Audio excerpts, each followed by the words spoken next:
Chapter 27, 5 Changes. As Lumion awoke in the gray fog, his first instinct was not to check his physical condition.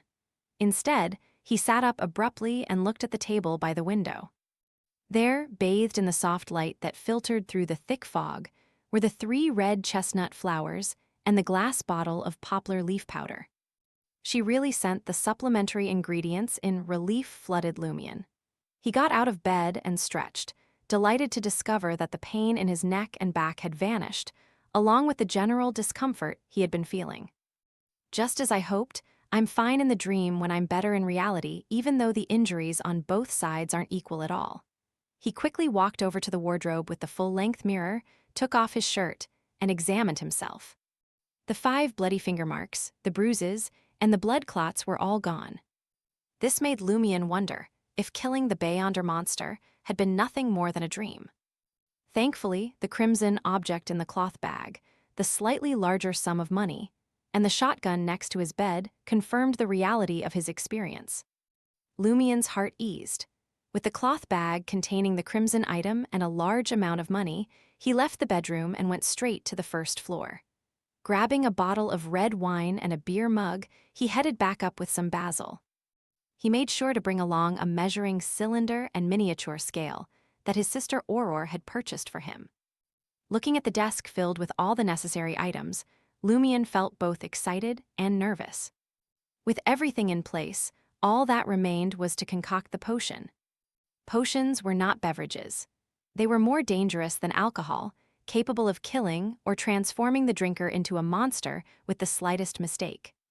Lumion took a deep breath and exhaled slowly, his hands steady as he used the measuring cylinder to pour 80 milliliters of red wine into the beer mug. Next, he added 10 grams of basil, 5 grams of poplar leaf powder, and a single red chestnut flower. The process proceeded without incident. The red liquid in the mug had a few more dregs and a floating flower, but otherwise looked unremarkable. With the cloth bag of crimson substance at his side, Lumion watched intently as the object slid into the beer mug. Without a sound, the dark red blob seemed to dissolve rapidly, drawing in the surrounding liquid in the process. Bubbles erupted, and the entire mug turned a deep shade of red. The red chestnut flower had dissolved completely. This is the Hunter potion. Lumion gulped and picked up his beer mug. The supernatural power he had sought for so long was finally within his grasp. Without hesitation, he took a deep breath and steeled himself for what was to come. Raising the mug to his lips, he drank the potion in one swift gulp. The pungent odor of blood filled his nostrils, and he started hearing things. As he set the mug down, a searing pain ripped through his body, so intense that Lumion wondered if he had swallowed a ball of fire. The flame seemed to burn through his esophagus, stomach, heart, lungs, intestines, and blood vessels all at once. At the same time, a strong scent of blood wafted up from his throat. Lumion fought to remain conscious, remembering the lady's warning that fainting would mean defeat. He knew the stakes were high, and the outcome was obvious if he failed. His head swam as he lowered it, gazing at the bright red veins protruding from the back of his hand. The pain and burning came in waves, but they quickly began to recede. But just as he thought it was over, a mysterious voice echoed in his mind, as if coming from both infinitely far away and right beside him. The sound was like steel thorns piercing his brain, stirring it forcefully. Suddenly, the near-death experience he had faced before returned, and the pain and burning flared up once more. Lumion gritted his teeth and clenched his fists, feeling as though something was trying to claw its way out of his flesh. The gray fog around him seemed to thicken. The terrifying sound that had filled his ears slowly faded away, and the writhing of his flesh and blood vanished like an illusion. The excruciating pain, the burning sensation, and the metallic scent of blood dissipated, leaving Lumion gasping for cold air as he regained control of his body. He bent over, hands on his knees, panting heavily as he realized the true dangers of pursuing supernatural powers, as his sister had warned him. A mere Sequence 9 potion had nearly claimed his life. Of course, it had first seemed manageable, dangerous, but manageable. But the mysterious voice that had been brought on by the symbol on his chest had almost caused him to collapse at the critical moment. Each breath he took seemed to restore some of his strength, and before long, he felt fully recovered. Bang! Lumion clenched his fist and swung it hard, striking out at the air with a force that caused a sonic boom. He had never imagined possessing such power before, and the realization filled him with excitement. In his small bedroom, he practiced a combat technique his sister had taught him, each punch producing a crisp sound. Bangs, bangs, bang. Despite the commotion, Lumion moved with precision and control, not touching anything as he completed the set. To his surprise, he felt neither tired nor fatigued, but rather energetic and alive. He assessed his condition. On par with Urur. In terms of strength, speed, reaction, or body control, they've all been greatly enhanced. It's a little inhuman. I possess the strength of a bear and the agility of a cat. It's slightly equivalent to the combination of the two. Without the potion, I might never be able to reach this level of power in my life. But before he could finish his inspection, Lumion caught the scent of blood, his heart tightening with fear.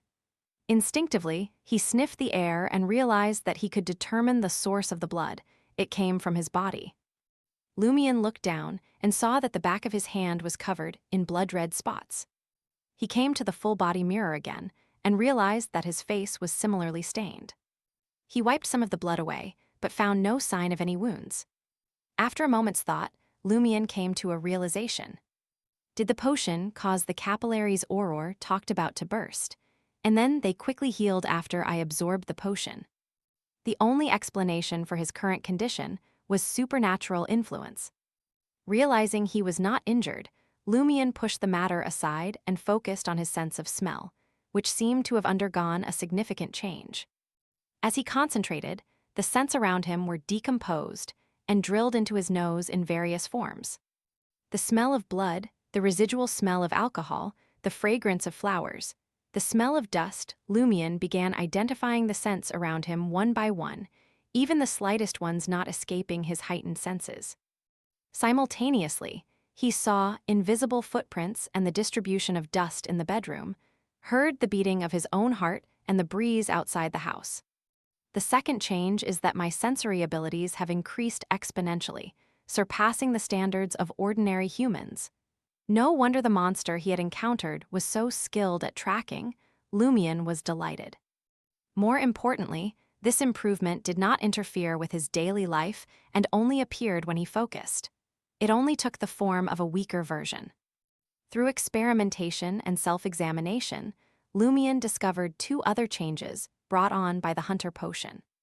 The third change allows me to accurately locate certain points in his environment, such as weak spots in a wall, enabling me to set traps more efficiently and kill my enemies, be they humans, beasts, or monsters, more effectively.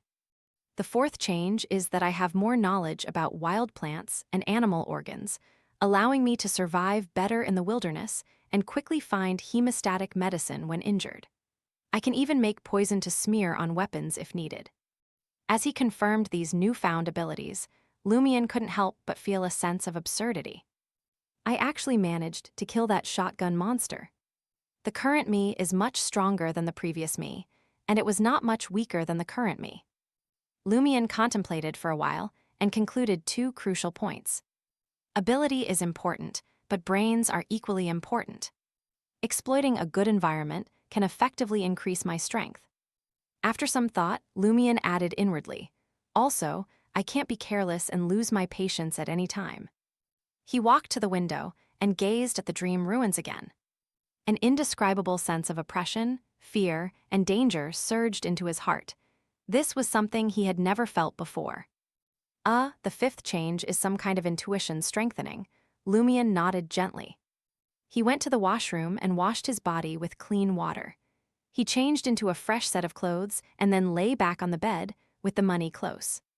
He wanted to get back to reality as soon as possible, eager to know if the hunter abilities would stay with him or if they would be weakened. In the dead of night, Cordu was eerily silent. The clouds shrouded the crimson moon and stars, leaving the darkness to reign supreme.